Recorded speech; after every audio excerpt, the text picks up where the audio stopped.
Boa noite, Anne. Tudo bom? Boa noite, Eduardo. Tudo bem? Tudo tranquilo, né? Tudo tranquilo. E você? Tudo bem, tranquilo. Tá de parabéns aí, viu, por escolher um tema tão importante, né, nas organizações. E aí eu acho que o seu público aí vai adorar, viu? Vai sim. Essa questão é uma questão que é muito interessante, né? Tanto para o trabalhador como para o empregador, né? Na realidade, para ambas as partes, né? E aí a gente vai ver com o decorrer algumas questões bem interessantes, viu? Tanto da parte da síndrome de burnout como a parte da ansiedade. Tá de parabéns aí pelo canal, né?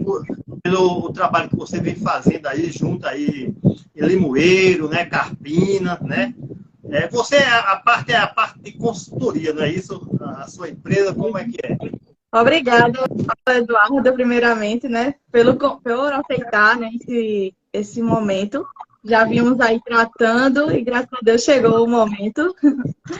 Então, eu trabalho fazendo consultorias nas empresas, fazendo treinamentos e também fazendo mentorias para pessoa física.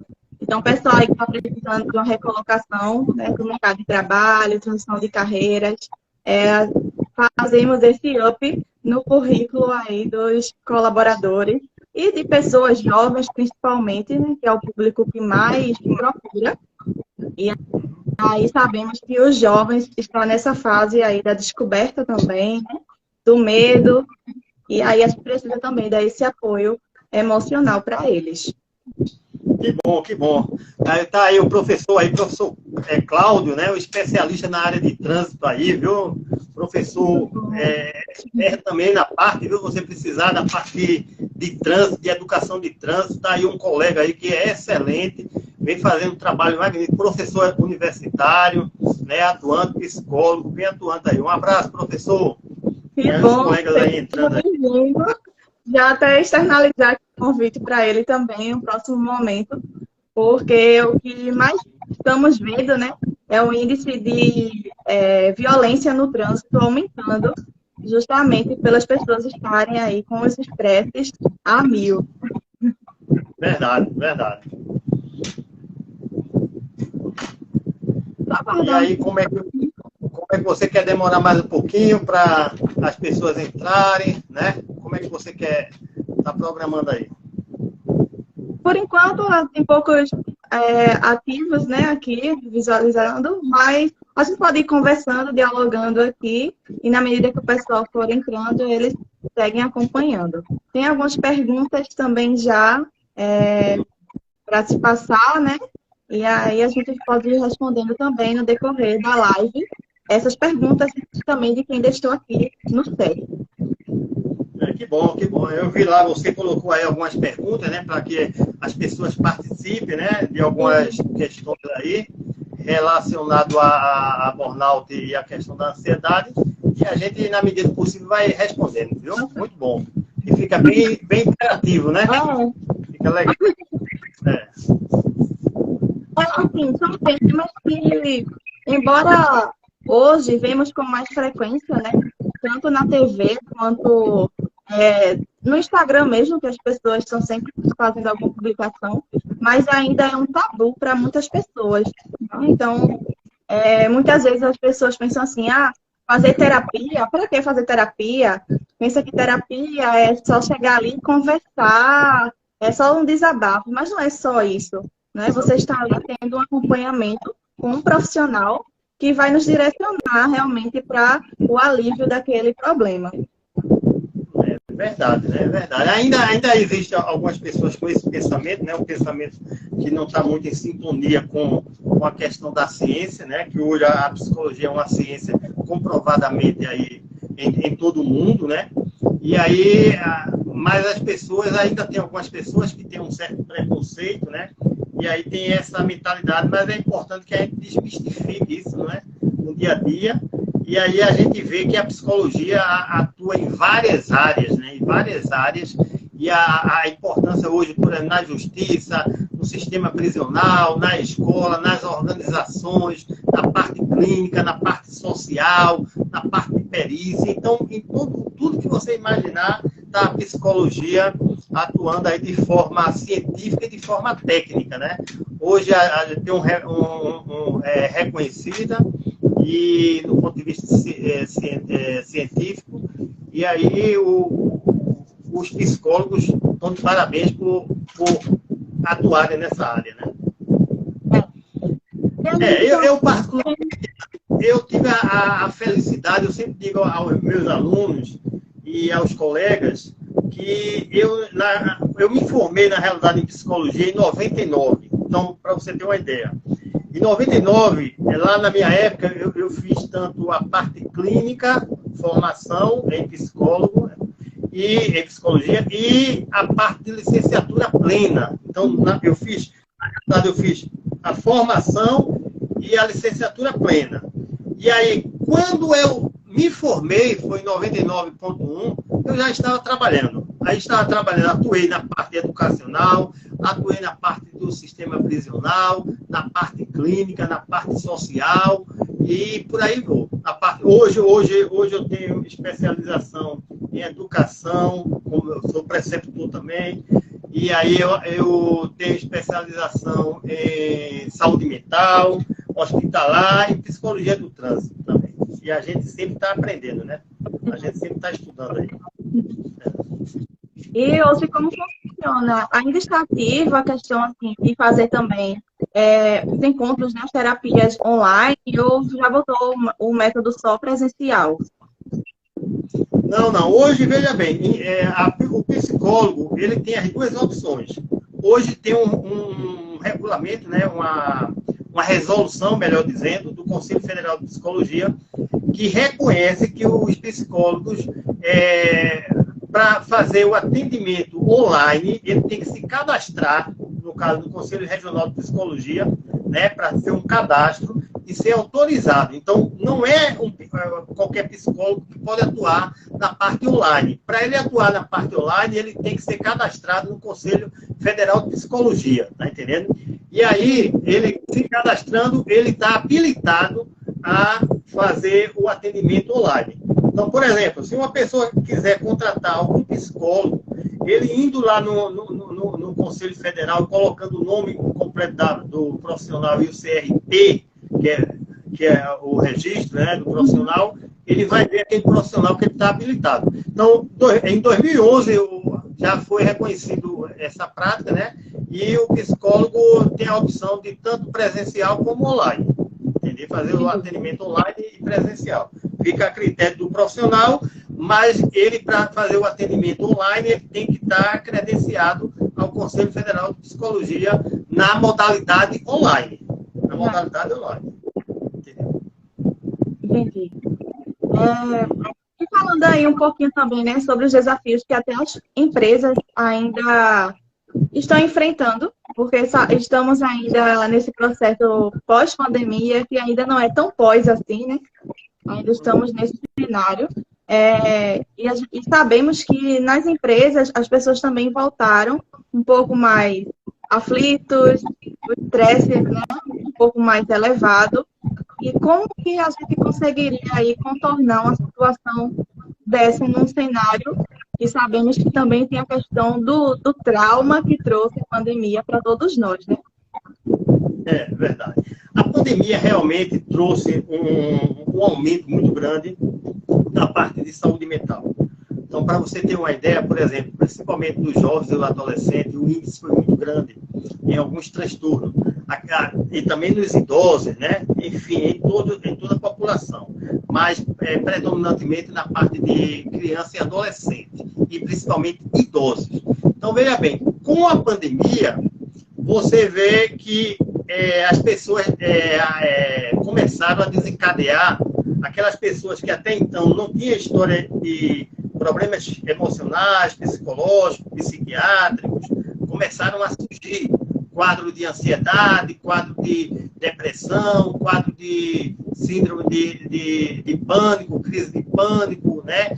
Fobias, E aquelas pessoas que já tinham uma história na parte de saúde mental, né, com acompanhamento, agravaram a sua situação, a sua saúde mental. Então, foi necessário eles voltarem, né, para ter uma reavaliação dos profissionais que fazem o acompanhamento, né, muitos deles também faziam o acompanhamento tanto como psicólogo como psiquiatra, para o profissional avaliar o quadro e, de uma certa forma, orientar na forma técnica que tem que ser avaliado. Mas o índice é muito grande. Hoje, por exemplo, eu trabalho no SUS e a gente ainda vem fazendo os atendimentos daquelas pessoas que tiveram alguns problemas na pandemia, principalmente um quadro de ansiedade e depressão. Depressão e ansiedade são dois problemas de saúde mental que a gente tem um índice muito grande em razão da pandemia e também de outros problemas, né, que vem agravando. Né? E assim, algumas pessoas até deixaram algumas perguntas, e uma delas foi saber se a cefaleia e a enxaqueca, elas têm influência na síndrome de Burnout. Não sei se eu estou pronunciando a palavra certa da síndrome, mas pode me corrigir. Não, mas tem gente que chama Burnout, outros Burnout. Eu prefiro Burnout, né? Mas é uma palavra que não é nossa, é uma palavra de origem inglesa, né? Que na realidade ela foi descrita lá na década de 70, né? Na realidade, em 1974, o médico, o psicólogo Herbert, ele mesmo realmente, ele trabalhando, ele começou a ter os sintomas, na realidade, ele teve os critérios, né, a sintomatologia, o sinal e os sintomas de burnout. E aí ele começou a conversar com os colegas, perguntando se os colegas também estavam passando por essa realidade. Os colegas disseram, alguns não, alguns sim, e aí ele foi verificar, ele criou, na realidade, essa nomenclatura, e aí essa síndrome foi descrita por ele. E aí, o que é que acontece? Como você falou, a questão da enxaqueca e da cefaleia são dois sinais e sintomas, veja bem, dois sinais e sintomas que no burnout a gente vai apresentar um quadro sintomático, um quadro físico e um quadro emocional psicológico. Então, por exemplo, dentre esses sintomas que tem, por exemplo, cefaleia, tem diarreia, vamos dizer, exaustão, que é uma das características dos sinais principais, a exaustão, né? A despersonificação, a insatisfação no ambiente profissional. Então, veja bem, por si só, esses dois sinais e sintomas não, vamos dizer assim, caracteriza o burnout, mas ela é um sinal e sintoma do burnout. Então, ela está dentro dessa sintomatologia.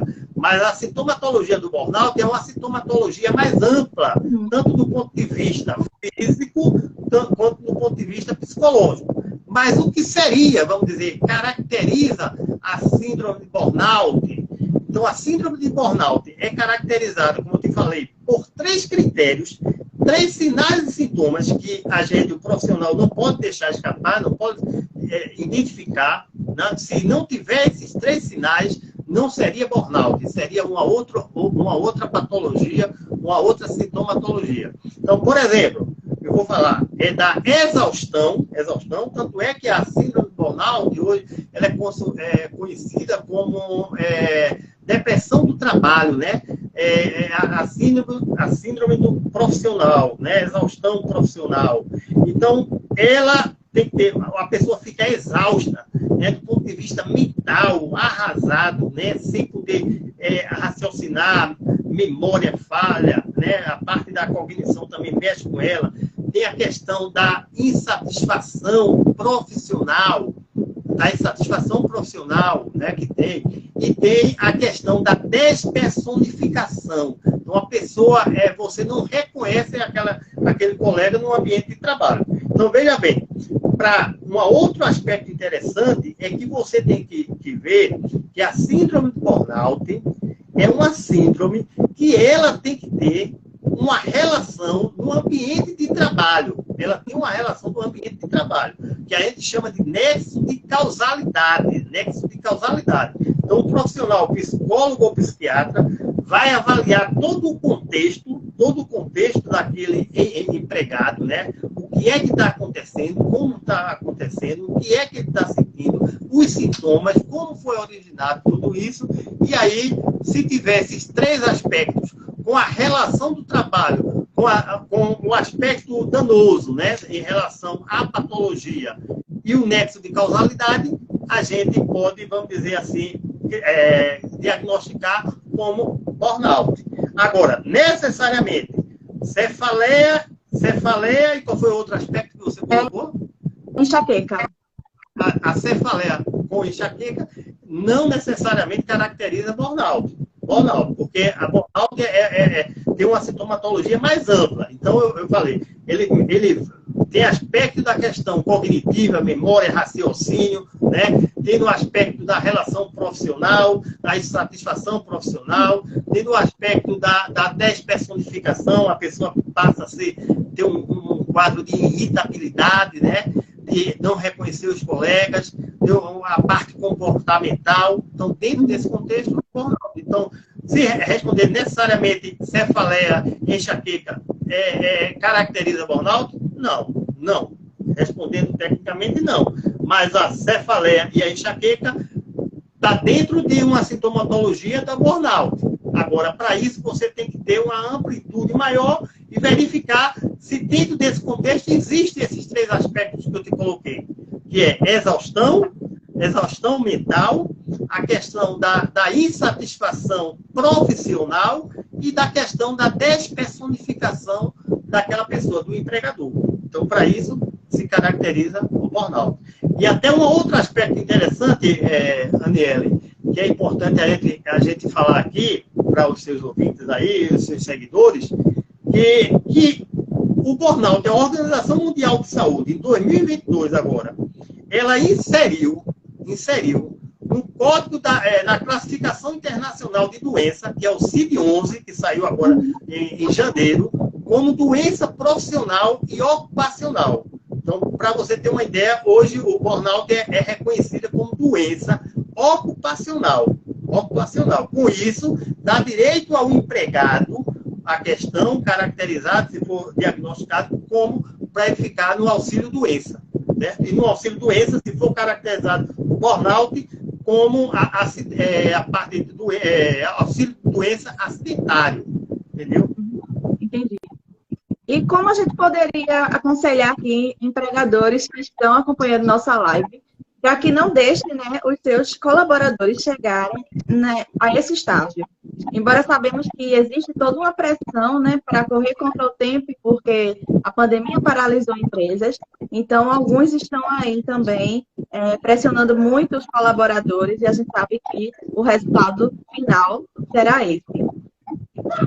Muito importante essa sua pergunta aí, Ana, que você fez, porque hoje as pessoas também, de uma certa forma, tem algumas empresas, algumas organizações que estão saindo da frente, de valorizar o ser humano, né? De uma certa forma, verificando, vamos dizer, cuidando da saúde mental e da saúde física do seu colaborador. Então, por exemplo, tem algumas empresas que dentro da própria horário, eles têm um intervalo para você fazer uma yoga, uma meditação, uma atividade física laboral, né? Traz alguns profissionais para fazer um trabalho preventivo na saúde mental, na saúde física do seu trabalhador, de forma periódica, né? De uma certa forma, tem um ambiente harmonioso para o seu trabalhador, criando ambiente mais, vamos dizer, alegre, né? Prazeroso. Então, isso é positivo para a saúde do empregador. Então, valorizando, de uma certa forma, a saúde mental e física do trabalhador, né? Então, tem empresas já que fazem alguns trabalhos, por exemplo, com consultoria, né? De algumas empresas especializadas, como essa sua, com alguns profissionais de psicologia fazendo um trabalho preventivo dentro da empresa, né? Dentro da empresa, de uma equipe multiprofissional, né? De alguns empregadores solicitando periodicamente a avaliação da saúde mental daquele empregado e da saúde física, né? Mesmo que hoje a gente sabe que existe uma obrigatoriedade do ponto de vista legal de você, no caso, como você entra, você faz o exame admissional e quando você sai, você faz o exame demissional.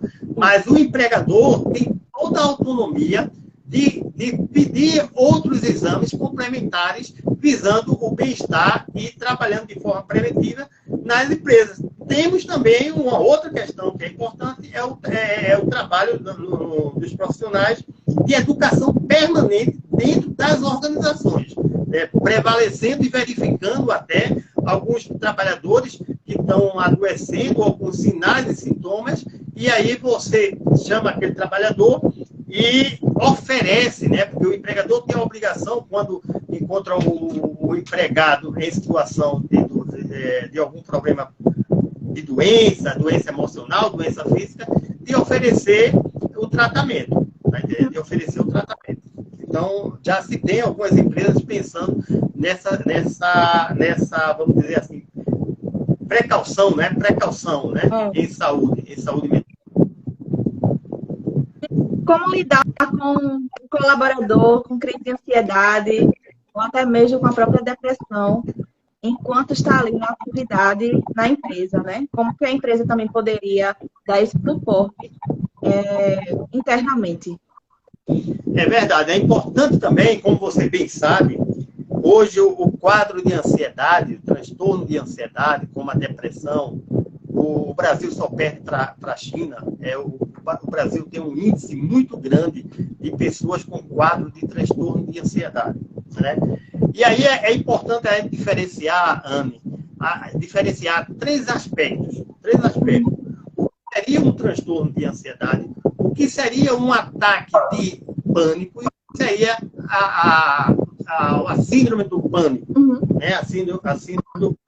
Por exemplo, a ansiedade é uma coisa inerente do ser humano. Então, é o que a gente chama de ansiedade positiva. Então, o ser humano, por exemplo, é como se fosse uma reação, né? Uma reação que ele tem de se proteger. Então, você vai fazer uma prova, você vai ficar um pouco ansioso, mas você controla aquela tua ansiedade e você vai fazer a sua prova numa boa. A pessoa vai ter, no caso, a mulher vai ter um filho, ela vai ficar um pouco ansiosa, mas dentro da normalidade, né? Sem nenhum sintoma ou sinais patológicos, né? Mas quando isso passa, então tem muitas pessoas que confundem, por exemplo, a crise de pânico, ou ataque de pânico, ou no caso, o transtorno do pânico, né? Então, tecnicamente, tem diferenças. Então, se você ver, o empregado que tem um quadro de ansiedade, vamos dizer que essa ansiedade, de uma certa forma, está acima da normalidade, já trazendo prejuízo para seu comportamento, né? Traz seu comportamento, até mesmo na organização. Como seria esse quadro de ansiedade? É que você, por exemplo, fica, naturalmente, a predominância de ansiedade, interfere no teu raciocínio, na tua memória, né? Trazendo alguns aspectos também, alguns aspectos fisiológicos, né? Muitas vezes tem diarreia, muitas vezes tem cefaleia, né? Algumas pessoas sentem falta de ar, ou dispneia, ou desconforto, transpira, né? Então, isso é um quadro que a gente chama de ansiedade generalizada. No caso do ataque do pânico, ou da crise do pânico, né? Ela vem sem nenhum aviso, acontece de repente e não tem um desencadeador, não. No caso do ataque e do transtorno do pânico, não tem um desencadeador, vamos dizer assim, identificado. Então, você tem um ataque que ele vai apresentar essas duas sintomatologias que eu falei, a sintomatologia emocional e psicológica e a fisiológica, né? Trazendo esses dois aspectos aí. E no caso do que a gente chama de síndrome do pânico, o transtorno do pânico, tecnicamente seria esse nome, transtorno do pânico, ela vem com ataques recorrentes, né? Recorrentes. Então, por exemplo, nesse transtorno do pânico, você pode trazer algumas comorbidades. No caso, você pode também trazer, apesar que você vai ter lá uma questão você pode ter um ataque do pânico e trazer alguns aspectos de agorafobia, medo de altura, medo de sair, medo de algumas atividades até que era prazerosa, você deixa de desenvolver, com medo até de ter o ataque ou o transtorno do pânico, né? Ou a síndrome do pânico.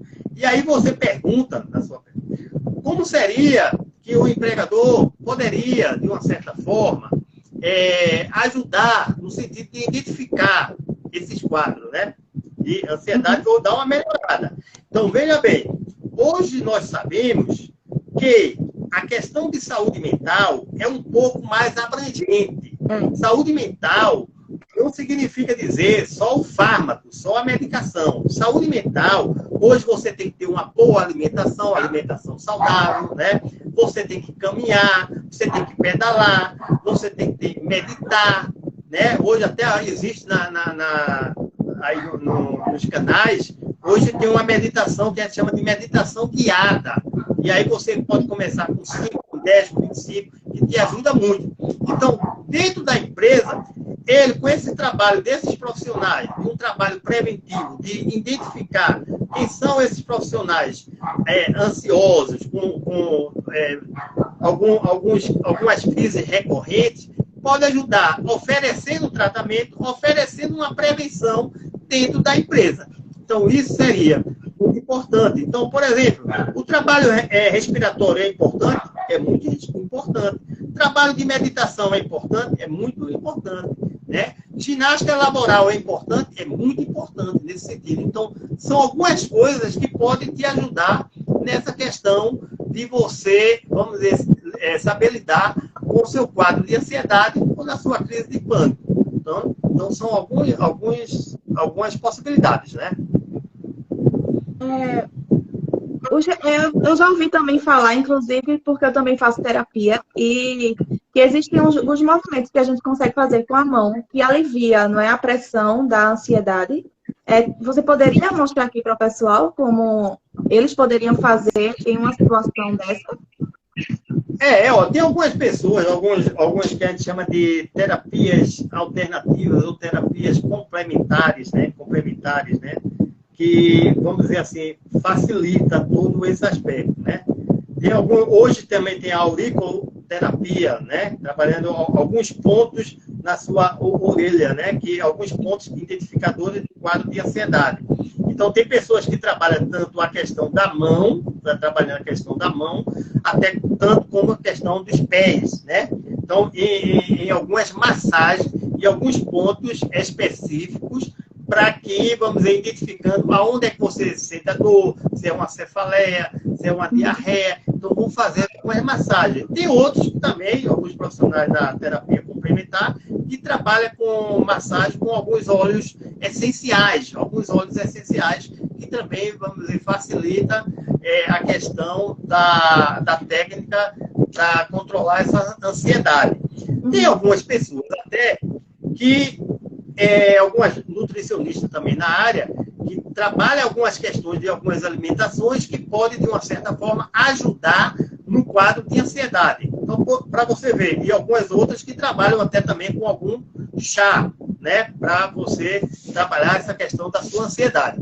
Hoje, por exemplo, Anne, a gente tem uma coisa que é reconhecida, que a gente conhece como biomassa, que na realidade é a massa da banana.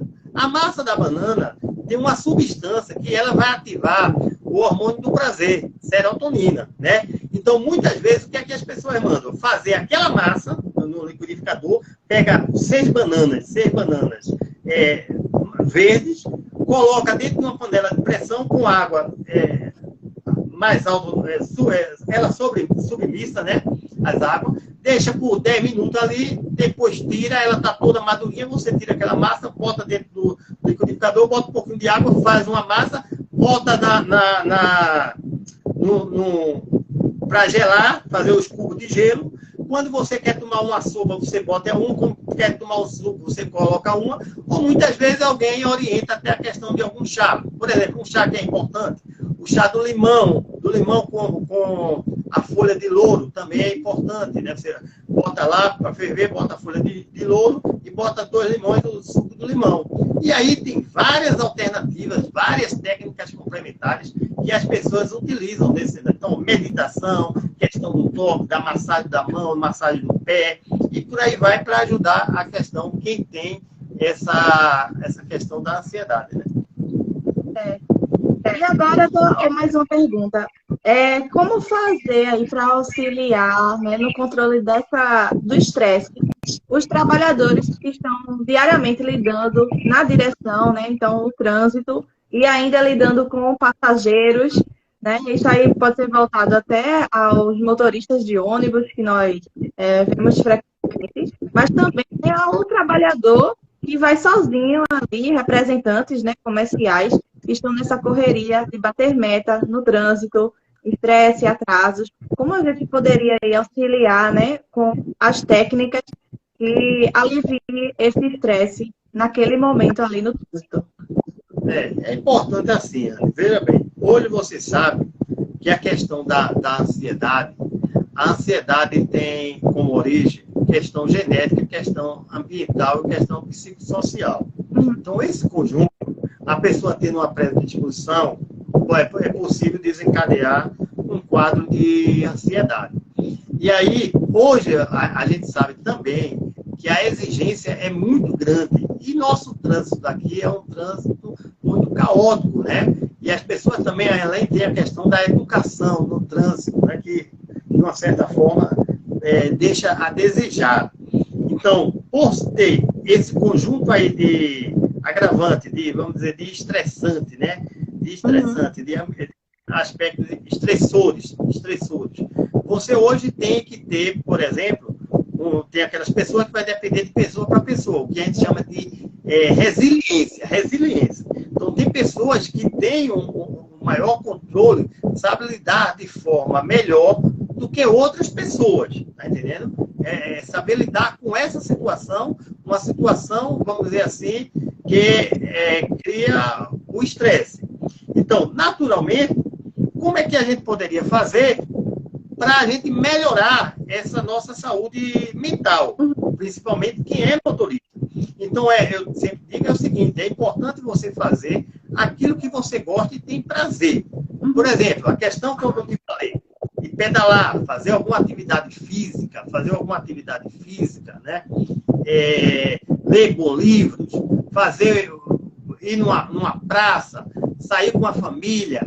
Então, ter um minuto de meditação, de reflexões, né? De se descansar, de dormir muito bem. Por exemplo, a questão do sono, Ana, é uma questão também que traz uma série de outros aspectos. Então, aquela pessoa, hoje a gente tem uma coisa chamada de higiene do sono. Então, aquela pessoa que não tem uma boa higiene do sono, posteriormente, ela pode trazer alguns problemas em saúde mental, principalmente na questão da ansiedade. Então, dormir bem hoje, se alimentar bem, fazer atividade física, são pressupostos importantes para cuidar da sua ansiedade. Então, eu diria que procurar amizades positivas, não procurar pessoas tóxicas, que também não adianta você falar com pessoas tóxicas o dia todo, né? Você tem que falar com pessoas ou criar um vínculo com pessoas que te colocam para cima. Você imagina aquela pessoa o tempo todo, né? Te criticando, com fofoca, trazendo novidade. Então, isso não é um aspecto, não é um estimulante positivo para a sua saúde mental. Saúde mental, você tem que ter prazer, uma noite de sono muito favorável, harmonia com sua família, né? Ler um bom livro, né? Pedalar. E aí você vai melhorar e vai cuidar da sua saúde mental.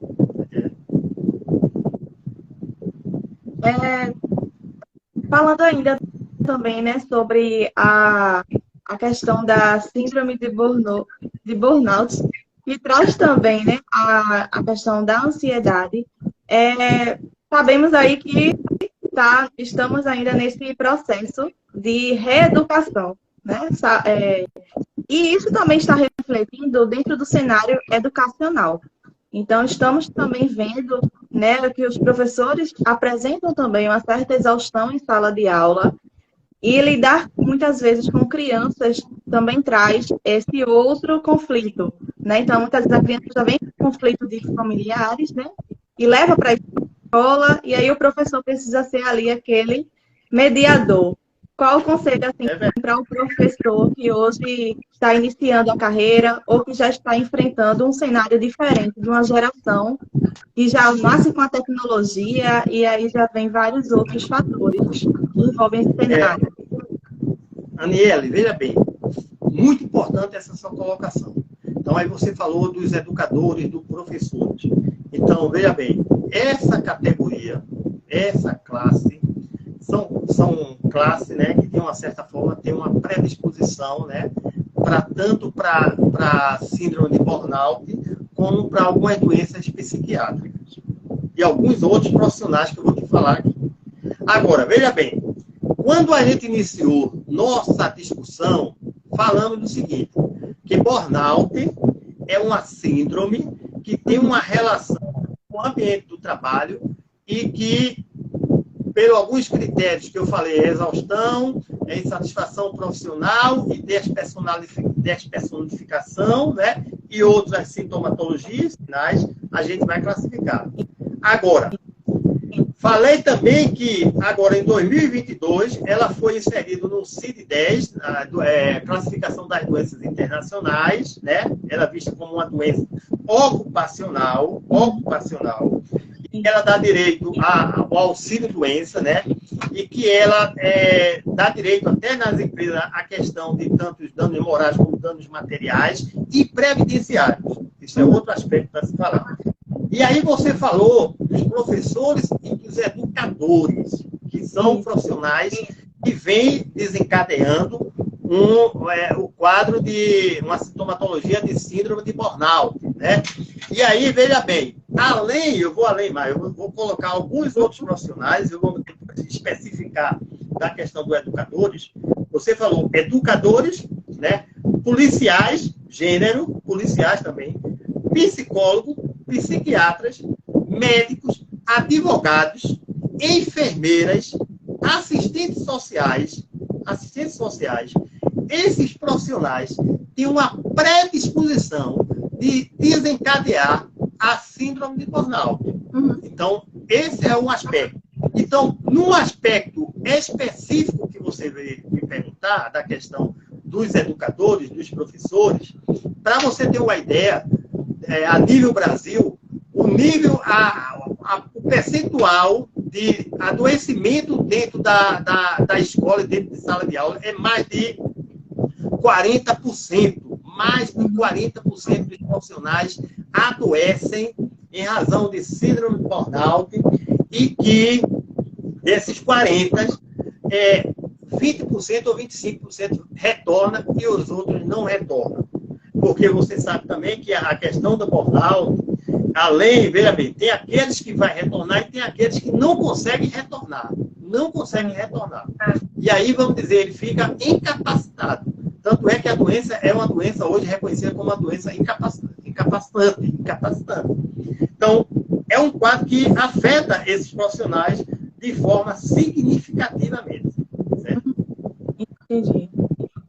Eu vou só fazer aqui uma rápida chamada aqui com o pessoal que está acompanhando, que pode estar mandando perguntas no decorrer aqui da nossa conversação, que vamos responder. Vi que chegou aqui uma mensagem, que foi do Elson, onde ele fala, né, que essas ações que as empresas hoje estão fazendo, né, como, por exemplo, os exames complementares periódicos, que você citou, é muito importante para a marca empregadora, né? Então, realmente, a gente visualiza que quanto mais as empresas investem, né, na saúde mental dos seus colaboradores, ela também se destaca no mercado, porque quem não quer trabalhar em um ambiente saudável, né? Quem é que não quer ser bem atendido quando chega em um comércio? E, às vezes, esse reflexo aí do atendimento ser ruim, né, isso como ruim, é justamente o cenário que pode estar acontecendo aí um conflito interno e acaba sujando a empresa como um todo, né? Verdade.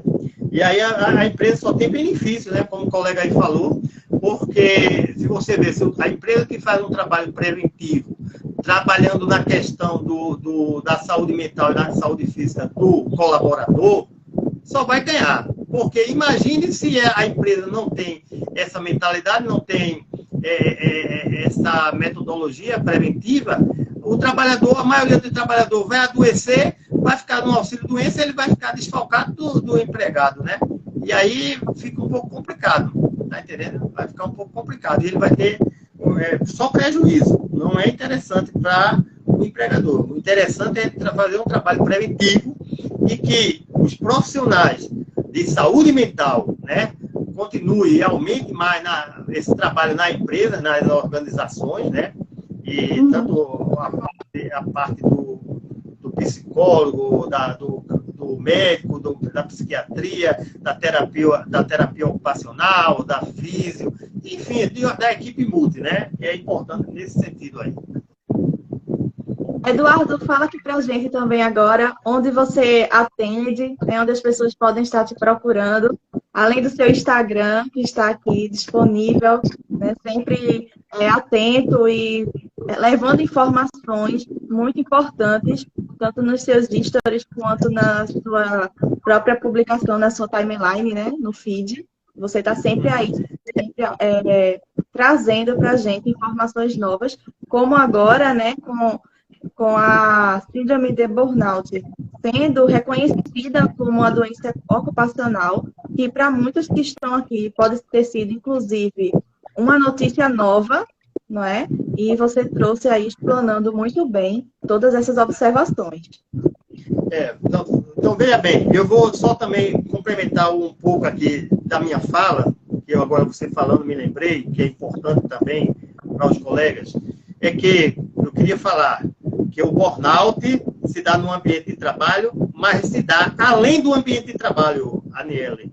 Hoje já tem alguns estudos, algumas pesquisas, trazendo, por exemplo, que a dona de casa já desenvolve o burnout em razão de cuidar dos filhos, os acadêmicos também desenvolvem o burnout e a cuidadora também já desenvolve o burnout. Então, além da organização, além do trabalho, já estão se estudando e verificando que a sintomatologia também é uma sintomatologia da síndrome de burnout. E aí, em relação ao que você me pediu, eu vou deixar assim, hoje eu estou atendendo só online, né, em razão da minha disponibilidade, do ponto de vista que eu trabalho 40 horas, trabalho pelo SUS, e aí a minha disponibilidade é pela noite, fazendo um trabalho online. Então, quem tiver interesse, por uma questão ética, eu peço que entre no meu direct, né, faça alguma solicitação ou deixe alguma mensagem que depois eu retorno. Por uma questão ética, né? Mas aí, só para avisar que eu estou atendendo na modalidade online. Quero deixar aqui meu agradecimento a você. Temos aqui o feedback já de Marcos, né, dizendo muito boa live. Obrigada, Marcos. Obrigada a todos que estão aqui presentes. Obrigada a você, Eduardo, pela sua disponibilidade, por trazer as informações dessa forma tão leve, né, e bem objetiva também, esclarecendo aí vários pontos que também são confusos, né, porque a gente que não conhece, que não está estudando a psicologia, acho que você traz dando um entendimento melhor, principalmente para nós que estamos dentro das organizações, seja como colaborador, né, ou empregador. Só quero agradecer, viu, e elogiar, né, prestigiar vocês aí, principalmente esse seu trabalho que vem fazendo, trazendo aí para os seguidores, né, algumas informações importantes, alguns temas bem pertinentes, né, como esse tema do burnout, né, e aí você traz, ontem eu assisti a sua live com a contadora, né, trazendo também algumas temáticas bem interessantes na área do MEI, né, e aí você sempre está trazendo profissionais, né, que vem trazendo algumas informações muito importantes. Vocês estão de parabéns, eu agradeço. Estou à disposição para qualquer convite, né? E para mim foi um prazer grande participar da sua live e participar com você, viu? Participar com você como mediadora, para mim foi um prazer enorme, viu? Enorme, viu? Satisfação e gratidão. Nada, gratidão. Obrigado. Obrigada a você, Eduardo. E até a próxima. Espero que seja em breve, né? Possamos trazer aí mais um tema que é ainda um tabu, né, para todos nós. Chegou aqui mais um feedback. Amei as informações sobre chás para ansiedade. A Fábio mandou. Terapia. Parabéns para vocês pela live. Muito boa. Sempre tirando dúvidas. Muito obrigada, Fábio. E até a próxima. Estaremos aqui trazendo mais informações e auxiliando todos vocês que estão principalmente à procura de novas oportunidades. Daniele, um abraço, um beijo, tchau. Um abraço, caiu aqui. Tchau.